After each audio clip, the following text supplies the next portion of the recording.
General, Ruben Hernando po. Ruben, anak ka ng komandante. Pagpamanin mo at nagantay kita. Nang ano man po, nararangan ko po na po na yan kayo. Para saan na ako dito? Balak po namin gumawa ng periodiko. Tulad ng ginawa niyo sa... La Independencia. Opo. Gusto po kasi namin tapusin ang kasimulan ninyo. Naisip po namin gawing paksa ang buhay niyo para sa unang artikulo. Baka may nobela yan iyo. Sige, maupo ka na. Malaking trabaho ang pagkaisahin ng bansang batot at akopit.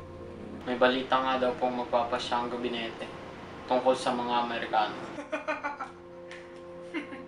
Mas madali mo bang pagkasunduin ang langit at lupa, Oven, kaysa dalawang Pilipinong itatalo sa alinmang bagay?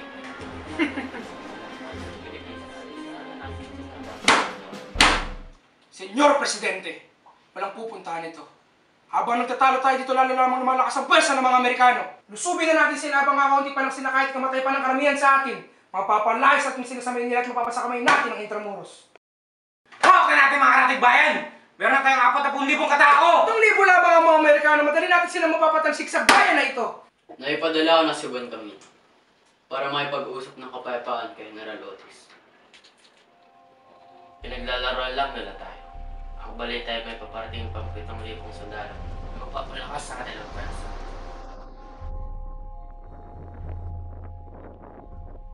Tignan nyo! Tama si General Luna! Kailangan na natin kumilos! Kaaway din ng Espanya ang Amerika.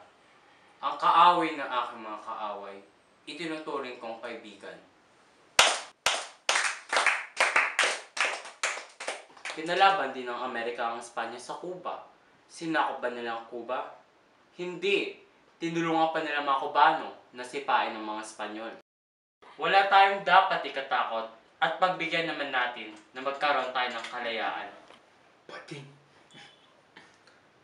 Muy bien, Senyor Patay. Walang umiiral na mag-isa, Oven. Lahat ng nauna sa atin, inialay nila ang kanilang buhay para sa kalayaan. Kung Espanya talagang kalaban ng mga Amerikano, bakit hindi sila makisa sa atin? Bakit pinipigilan nila tayo pumasok sa Intramuros? Sang-ayon ako kay Senyor Paterno. Pinipili ko ang kapayapaan. Bulag! Sa halip na dito tayo ngayong mga nakupon, dun sana tayo sa labas ng ngalap ng armas. Umuhukay ng trinchera, tinuturuan ang ating mga kababayan para lumaban. Huwag kayong maniwala sa matatabi sa salita ng mga Amerikano! Walang buwang ang bulag sa gabinete na ito! Paano ang may mga negosyo? Kapag nakipaglaban kami, babagsakan ko ng iya. Paano namin mapapakain ang aming mga pamilya? Negosyo o kalayaan, bahay o sarili, pumili ka! Kilala kita! Kasali ka sa gobyerno sibil ng Kastila at ng manganib ang Espanya, lumipat ka agad ng bakod. At ang tayo naman ngayon ng mga nganib, makikisipin ka naman ngayon sa bandila ng Amerika. Magtigil ka nga. Lahat tayo may interes.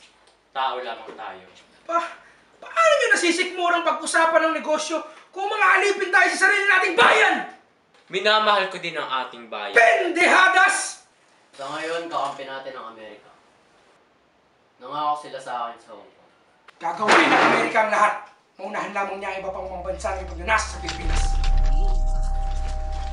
Get ready. We're beginning an hour. Hold up! Hintayin na lang natin matapos ang Treaty of Paris. May delegado na tayo sa Paris. Buti ka pagmasid man lamang. Para kayong mga birhen na naniniwala sa pag-ibig ng isang puta!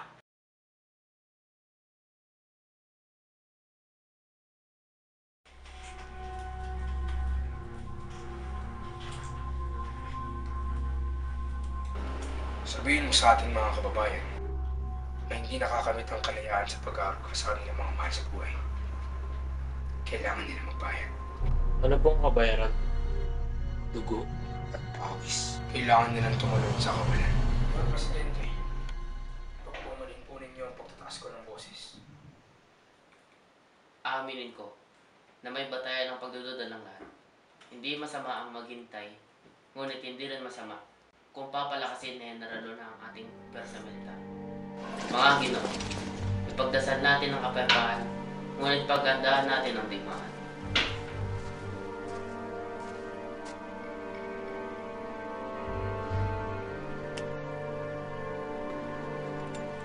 Welcome to Manila, man.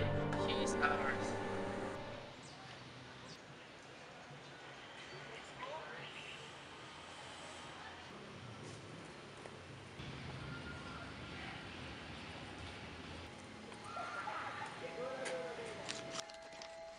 Man, look alert.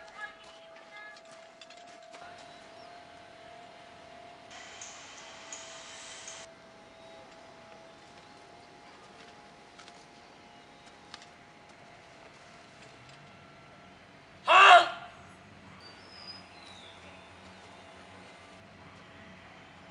I said halt!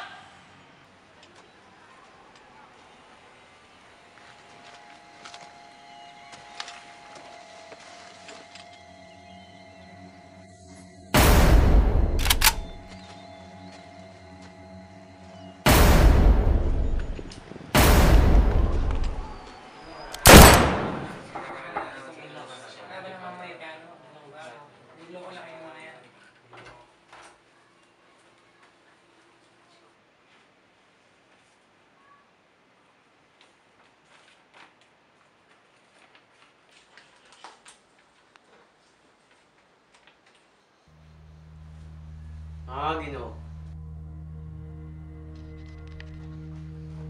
Pinaputukan ng mga Amerikano ang ating mga tauhan sa Santa Mesa. Niloko na tayo mga kailangan. Napag-iwala niyo kayo Lusot na rin nila ang San Juan, Paco at Pandacan, at iba pang karating bayan. May kasunduan na rin sila ng Espanyol sa loob ng Intramuros. Kailangan na namin sa mga bagay. Bumagsak na ang Maynila. Nasa kamay na ng mga Amerikano ang lungsod.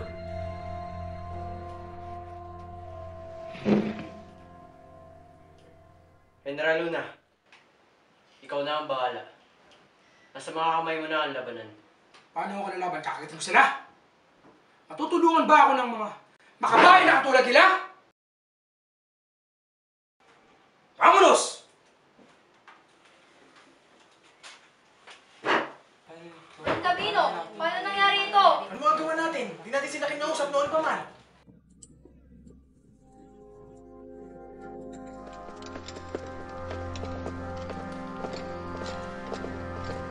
Isang malaking karangalan ng paglaban ng ating mga bayan.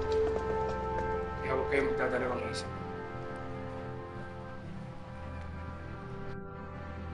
Adelante, Diyos.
Sunod ka, mabata.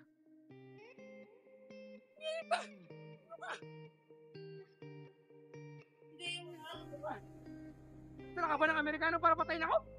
Minto ko dyan, bata. Mamatay ka dahil sa sakit ng puso. Ako? Namatay sa sakit ng puso? Hindi mangyayari yun! Eh, patay ka na nga eh. Wala ka nang magagawa. Ako ang pinakamagaling na general ng panahon ko. Ngunit ito ako ngayon. Naghihintay ng mga namatay na general upang bigyan ng pangalawang pagkakataon. Ikaw ba yan? Puno pala ng yabang tong kupal na to eh. Maniwala ka na lang. Gusto mo ba bang ipaglaban ng Pilipinas? Saan ba talagang namatay ako? Pero kung totoo man na matay nga talaga ako, siyempre oo. Gusto ko pa magpaglaban ng Pilipinas. Sige. Matutupad yan. America is destined for better days. It is our unparalleled glory that we have no reminiscences of battlefields, but in defense of humanity, the oppressed of all nations, of the rights of conscience, the rights of personal enfranchisement. Our end has described no scenes of horrid carnage, where men were led on by hundreds of thousands to slay one another. Nor have the American people ever suffered themselves to be led on by wicked ambition to spread desolation far and wide, that a human being might be placed in the seat of supremacy. We are the nation of human progress, and who will, what can, set our limits onward march. It is surely the manifest destiny of the United States to lead in the attempt to make the spirit prevail.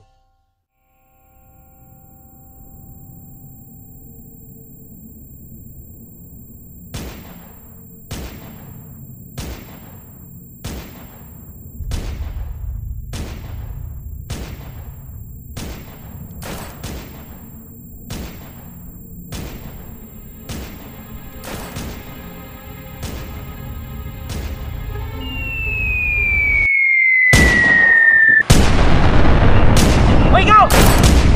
Tutok mo mabuti! Kaya nga bala! O ikaw! Huwag ka tumungaw!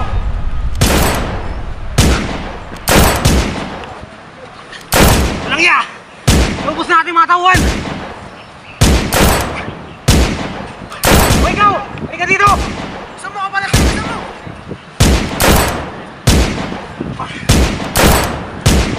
Bakit na sila? Patawag mo mga kakasawit! Sabihin mo sila magmadali! Ito!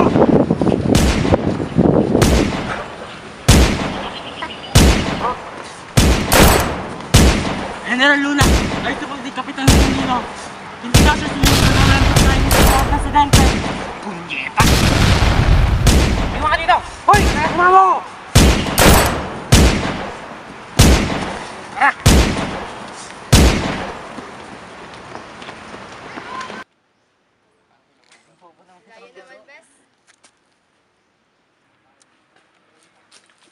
Parating! Bilis!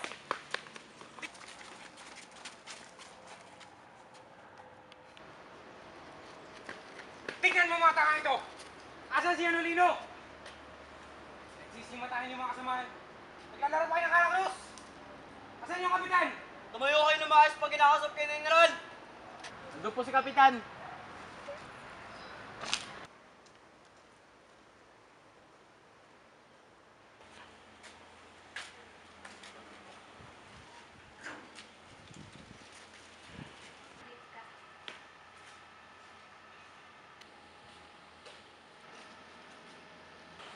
Walang yan! Kamusta ang tulog? Nakakaintindi ka naman ng Tagalog, hindi ba? Okay na lang, nakikindi ko. Eh bakit hindi ka sumunod sa utos ko, kupal? Alam mo ba kung nakakarami ang kumakain sa kahangalan mo? Sinat nila po ako sumusunod sa utos ni General. Tulungan mo! Pagkalit mo! Nakataya na nanay mo, no? Huwag mo! Huwag!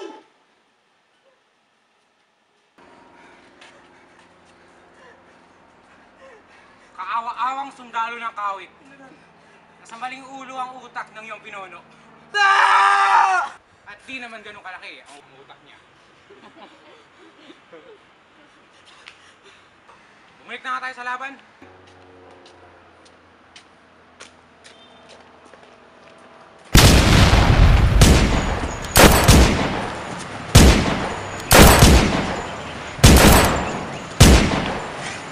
Ito! Bahala na nga!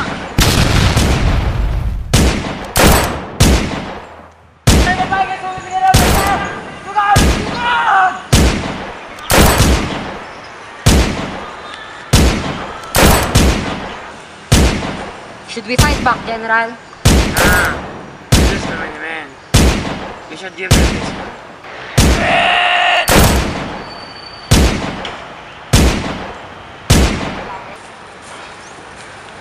Matras na sila! Mabuhay ang Pilipinas! Mabuhay! No, no. Over there. How many times was I repeat that?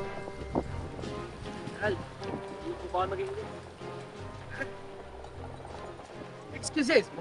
Yes, what is it? I professionals. Apparently, nila ang sign ng mga... Ale! Doon! Yan!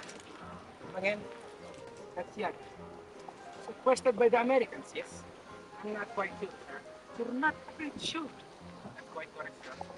I am quite sequestering the gap. You know what? Don't be absurd. How can you sequester? Ano? Ano? Absurd! Commander of the Philippines, absurd! Arrest this, arrest this. Wait, wait, wait! I have a passport! Please, just release me! Bisin mo ako sa bahay ko, punyeta!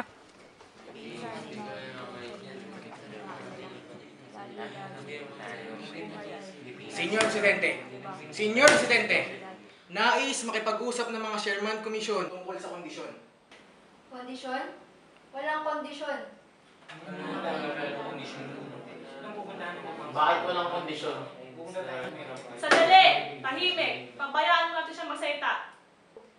Nais nila isulong ang autonomiya para sa Pilipinas. Nagawin itong protektado sa kamay ng Amerika. Pero kataksilan yan! Kataksilan! Ayon sa saligang batas, nasa kamay lamang ng mga Pilipino ang soberanya. Traidor ka sa pagmumungkahi ng aneksasyon. Di ko naman minumungkahi, binabalita ko lang. Paano yan pagkakatiwalaan ng taong katulad nito? Dati niyang kasabwat ang Espanya. Kung may ganito na sa pangkat natin, hindi na natin kailangan ng kaaway. Amerika ang pinakamalakas na bansa sa buong mundo. Mapapalawang natin ang ating ekonomiya kung makipagkalakad tayo sa kanila. Hanggang kailan tayo makikipaglaban? Ang dami nang namatay. At kulang tayo sa armas, sa pera at sa kagamitan. Pero hindi sa lakas ng loob. Buo ang tiwala ng mga tauhan ko. Si Dr. Jose Rizal. Masisikmura ba ng gabinete ang ganitong kataksilan? Tutago ba ang traidor? At duwag! Naalala ko nung nakasama ko ang anak mo sa digmaan. Iniwan niyang mga kasamahan niyang namamatay.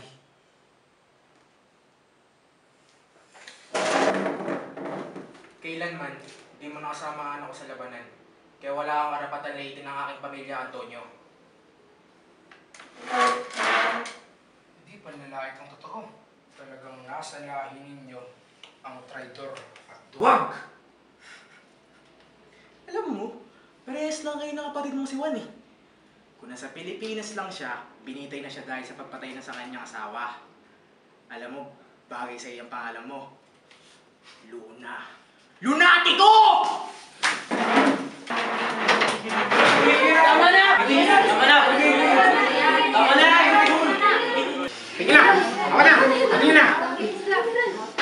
Yun na! Tama na yan!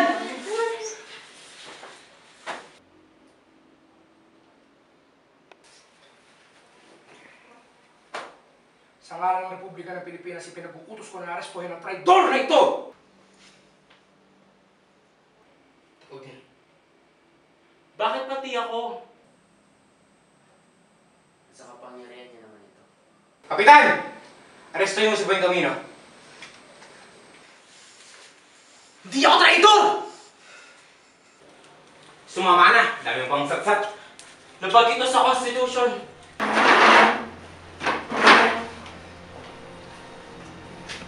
Kung magiging isang bansa man tayo, kailangan natin ng isang radikal na pagbabago. Mga kapatid, meron tayong mas malaking kaaway kaysa mga Amerikano. Ang ating mga sarili.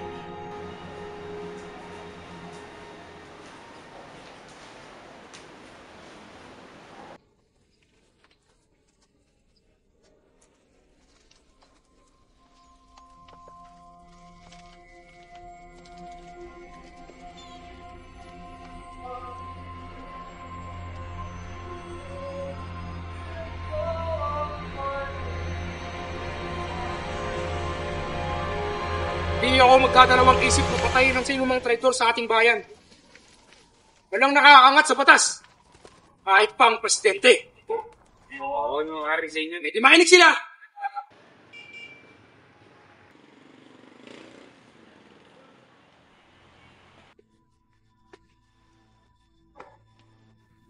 Ano ang mga panasabi niyo kay Nerluna? Maliban sa mga bagay na alam natin. May pagtatapat ho ako sa inyo. Noong kamakailan ho ay nag-init ang ulo niya sa labas ng plaza. Anong bagot? Hindi naman ho sa plaza. Ay natinig ko siya na sinabi na hindi raw siya magdadalawang isip na patayin kung sino man ang traitor sa Pilipinas. Kahit na po kayo sino ang presidente. May mga bali-balita rin ho na balak niya maging diktador at palitan ho kayo, Senyor Presidente. Kilala niyo naman si Luna. Hindi yan makapagtipi kahit na puro hangin lamang ang mga salita niya. Maaaring hangin nga yun sa pagdilig natin. Pero kay Luna, totoo lahat yun. At alam naman natin na magulat siya sa sarili niyang galit. Si Luna ang pinakamahusay kong. Marami na ba dyan, Senyor Presidente? Hindi to. Walang may dudulot na maganda ang pamumuno ni Luna. Salamat, mga Pinoy. Bigyan niyo muna ako ng panahon para mapaisip.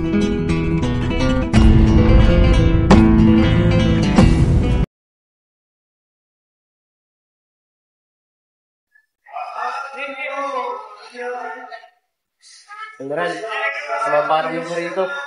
Bakit wala komisyon sa mga salubong sa atin? Mano, huwag kang kabahan. Ginagawa rin ito para sa bayan. Walang traitor makakapigil sa akin.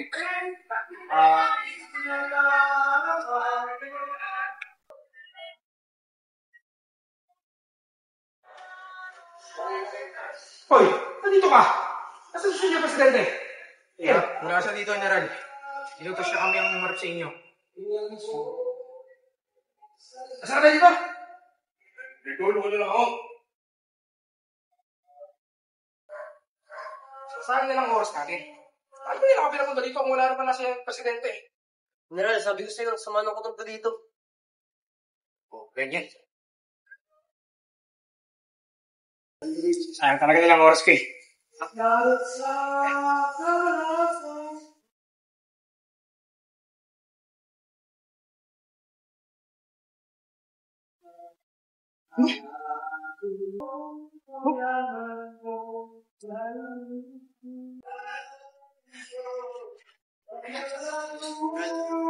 Tanggalan na lang ako ng ranggo.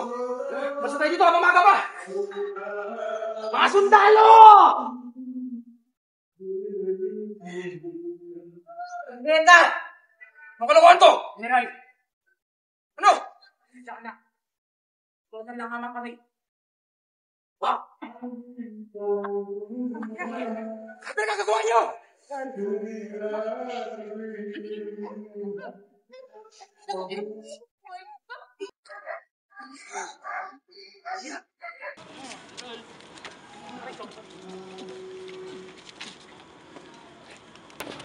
Tangin mo, ay. Ulit ka!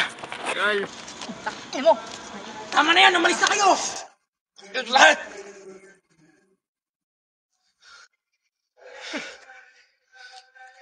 Ang kawawang general. Masakit pa. Ay! Masakit ako! Ano? May sasabihin ka ba? Paalam sa kalayaan ng Pilipinas!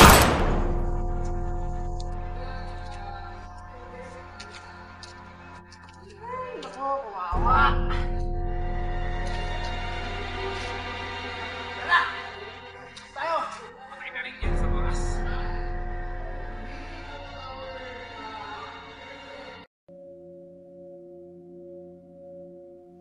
Hinahangad ng Pilipinas ang kasarinlan at papanatilihin kong buhay ang adikain ng aking mga kababayan hanggang sa katapusan. Mas magandang mamatay sa digmaan kaysa tanggapin ang pamumuno ng dayuhan. Kung panaginip lamang ang umasa sa pag-unlad. Managinip tayo hanggang sa kamatayan. Hindi magtatagal para sa pag-ibig sa inang bayan. Waring dalang isang lihim na mensahe. Dinagi tayo ng isang nakakuling kamay at tinapon na parang mga daon sa gitna ng sigwaran. Hindi magtatagal. Kaya magiging nag-aalin po yung alabok na langaw.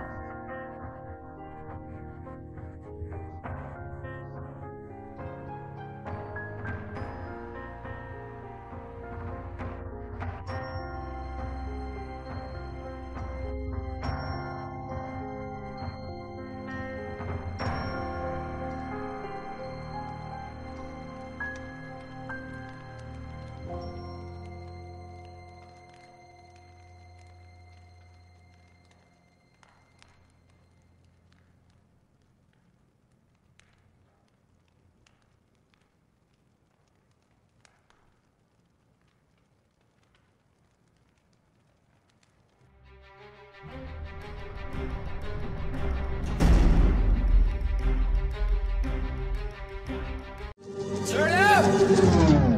Tayo'y Pilipino, kahit anong kulay ng balat, isa sa puso. Mapatagalog, Bisaya o Ilocano, walang tatalo sa bagsik ng ating tubo. Isigaw ng malakas ang ating panalo, huwag nang pag-usapan ng mga negatibong pangyayari sa mampanika na sa mundo. Kinabukasan na natin to.